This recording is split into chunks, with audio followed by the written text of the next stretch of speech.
All right, you beautiful bastards, strap in. Today, we're diving headfirst into some seriously fucked up shit, the annexation of Crimea. We've got a stack of sources thicker than a Kardashian's Instagram filter, so let's cut the crap and get to the juicy bits. You with me? Yeah, let's dissect this historical clusterfuck and see if we can understand why everyone's still pissed off about it years later. So Crimea, this little piece of land has a past that's more twisted than a Russian pretzel. Yeah. Wasn't always part of Ukraine, right? Fill us in. Crimea's been like a ping pong ball in a geopolitical game for centuries, bouncing between empires. During Soviet times, it was part of Russia. But then in 1954, Khrushchev, in a move that would come back to bite everyone in the ass, decided to gift it to Ukraine, supposedly to celebrate 300 years of friendship. Talk about a poisoned chalice. Soviet friendship, huh? Sounds more like a drunken uncle forcing a sloppy kiss on you at a family reunion. But wait, there's more, right? What about the Crimean Tatars? They got screwed over pretty badly, didn't they? The Crimean Tatars, the indigenous Muslim population of Crimea, were brutally deported en masse by Stalin in 1944, accused of collaborating with the Nazis. They were shipped off to Central Asia in cattle cars, families torn apart, their culture and homeland ripped away. It wasn't until Gorbachev came along in the late 80s that they were allowed to return. So yeah, they had every reason to be wary of Russia. Damn, that's some heavy shit. Talk about historical baggage. Mm. So fast forward to 2014, we've got the Ukrainian Revolution. Yanukovych, the pro-Russian president, gets kicked to the curb, and a pro-Western government pops up. I bet Putin wasn't too thrilled about that. Putin saw the revolution as a direct threat to Russia's interests, especially its control of the Black Sea Fleet, which was based in Sevastopol, Crimea. The Black Sea Fleet is Russia's warm water gateway to the Mediterranean, strategically vital for projecting power. Losing it was simply not an option for Putin. So enter the little green men, those sneaky bastards. Like something out of a Tom Clancy novel, these unmarked troops popped up all over Crimea, seizing control like it was a Black Friday sale at a gun shop. What the hell was that all about? The Little Green Men were a textbook example of Russia's hybrid warfare strategy. They used deniable forces to achieve military objectives while maintaining plausible deniability. At first, Russia was all, nope, not our guys. But later, Putin admitted they were indeed Russian troops. Yeah, like we were all born under a rock. Hard to deny it when they're speaking Russian and rocking the latest Russian military gear. But why all the cloak and dagger bullshit? It was a way to create confusion, sow chaos, and buy time. By the time the world figured out what was going on, Russia had effectively taken control of Crimea. It was a classic case of grab it first, justify it later. Those sneaky bastards. So then comes the referendum, where they basically ask Crimeans, do you want to be part of Russia? Tick the yes box or else. Talk about a rigged election. The referendum was held under duress, with Russian troops very much present. The questions were obviously biased, and the results were highly suspect. Independent observers reported widespread voting irregularities, intimidation, and outright ballot stuffing. It was a sham from start to finish. And let's not forget, the Crimean Tatars, who largely boycotted this whole charade. They weren't about to be fooled twice. Talk about adding insult to injury. The Crimean Tatars saw right through this bullshit. Their historical experience with Russian oppression was still very raw. They viewed this referendum as another attempt to erase their identity and control their homeland. They knew that a yes vote would only legitimize Russia's land grab. So the referendum predictably delivers a resounding yes vote. And quicker than you can say annexation, Crimea declares independence. Putin, being the good neighbor he is, instantly recognizes it and signs the accession treaty. It was a lightning-fast power play. The annexation was swift and carefully orchestrated. Within days, Crimea was declared part of Russia, triggering international outrage and condemnation. Putin even drew parallels to Kosovo's independence, which Russia had opposed, claiming hypocrisy from the West. Talk about throwing shade. So the world's pissed-off sanctions are flying like confetti at a bad wedding, and Ukraine's left staring at a map with a missing piece. What was the fallout like for ordinary Russians and Ukrainians? The annexation threw a grenade into the lives of everyday people. In Russia, there were some protests, but they were quickly squashed like cockroaches under Putin's boot. So much for freedom of speech, huh? But hey, at least they got Crimea back right. Many Russians bought into the propaganda, fueled by this narrative of historical grievance and restoring national pride. They saw it as righting a historical wrong. But I bet the sanctions put a dent in their wallets. Nobody likes paying more for vodka, especially when the government's busy playing war games. The sanctions did bite. The ruble took a nosedive.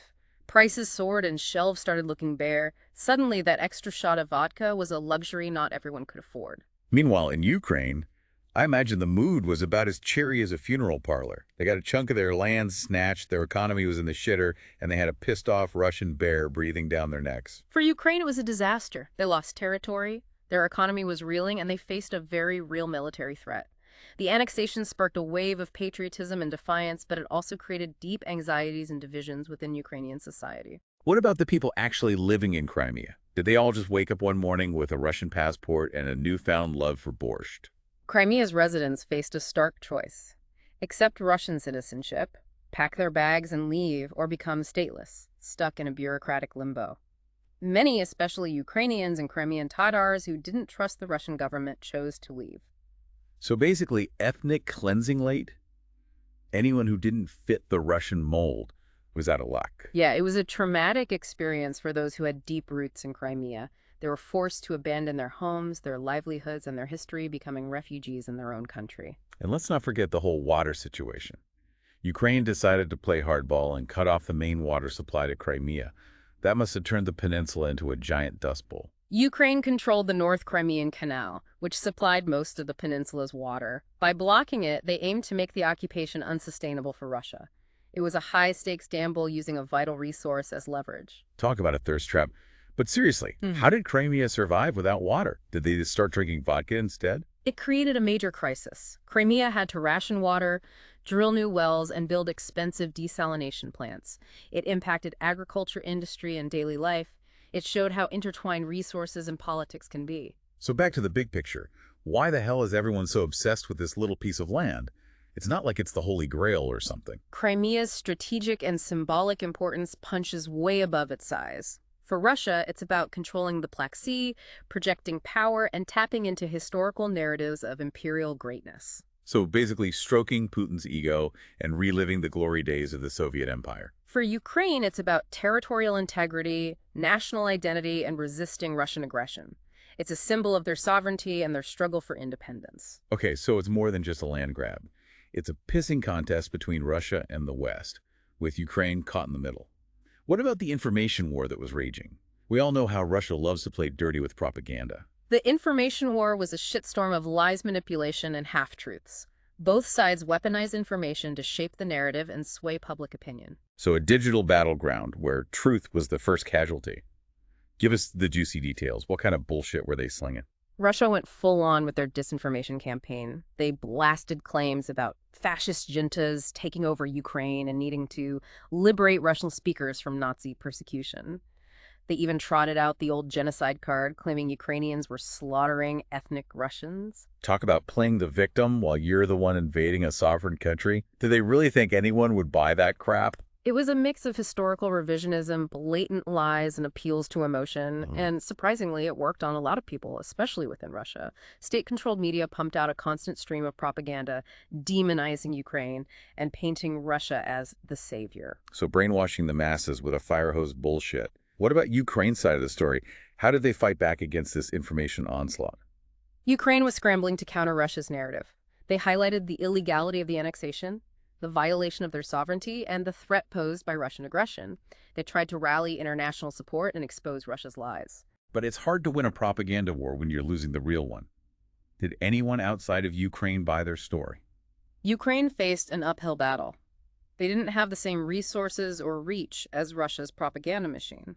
They were also dealing with a skeptical international audience, some of whom were willing to believe Russia's narrative or simply didn't want to get involved. So a classic case of David versus Goliath, Yep. with a lot of bullshit flying around. Yeah. This whole thing sounds like a geopolitical dumpster fire. What was the international reaction like? Did the world just sit back and watch Putin grab Crimea like it was a piece of unattended luggage? Well, the world pretty much shit a collective brick when Putin decided to play Risk with a real-life map. What was the reaction like? Did anyone actually grow a pair and try to stop him? Outside of a few Putin fanboys like North Korea and Syria, the annexation was met with global condemnation. Most countries, especially in the West, saw it as a straight-up violation of international law and a dangerous precedent for any tin-pot dictator with territorial ambitions. So the UN probably had a field day with this churning out resolutions like a sausage factory. The UN was all over it, passing resolutions faster than a teenager swiping through Tinder. The General Assembly declared the Crimean referendum invalid and affirmed Ukraine's territorial integrity. The G8, which Russia was a part of at the time, kicked them out like a drunk uncle at a wedding, and countries started slapping sanctions on Russia, targeting individuals and key sectors of their economy. But did any of that actually faze Putin? It seems like he wipes his ass with those sanctions. The sanctions did sting, especially when combined with falling oil prices, which hit Russia's economy where it hurts. The ruble took a beating and the Russian economy went into a tailspin. But as you said, it didn't stop Putin. Some argue that it even emboldened him, fueling this us against the world mentality. So the West is playing whack-a-mole with sanctions and Putin's laughing all the way to the bank. It's a complicated situation with no easy answers. Some advocate for even tougher sanctions, while others push for dialogue and diplomacy. But the reality is Crimea has become this geopolitical hot potato that nobody wants to touch. Well, somebody needs to figure this shit out before it blows up in all our faces. Yeah. What are the long-term consequences of this whole Crimea fiasco? The annexation of Crimea has had ripple effects across the globe. It's emboldened other authoritarian leaders who think they can just grab territory with impunity. It's also triggered a new arms race, with countries, especially NATO members near Russia, beefing up their militaries. So basically, we're back to the Cold War, just with fancier weapons and Twitter wars instead of nuclear threats. Fantastic. There are definitely parallels to the Cold War. The annexation shattered trust between Russia and the West, making it way harder to cooperate on crucial global issues like climate change and nuclear proliferation. It's created a climate of suspicion and hostility that makes it almost impossible to find common ground. Yeah, great. So what happens now? Is Crimea destined to be in this geopolitical limbo forever? The future of Crimea is murky as hell. It all hinges on the broader relationship between Russia and Ukraine, which is currently more fucked up than a soup sandwich. Some think Crimea could be a bargaining chip in future negotiations, a way for Russia to extract concessions from the West. Others believe it's permanently part of Russia, and that's the end of the story. So basically, a whole lot of uncertainty and the potential for more conflict down the road. Yeah. Just another day in the delightful world of geopolitics. Sadly, yes.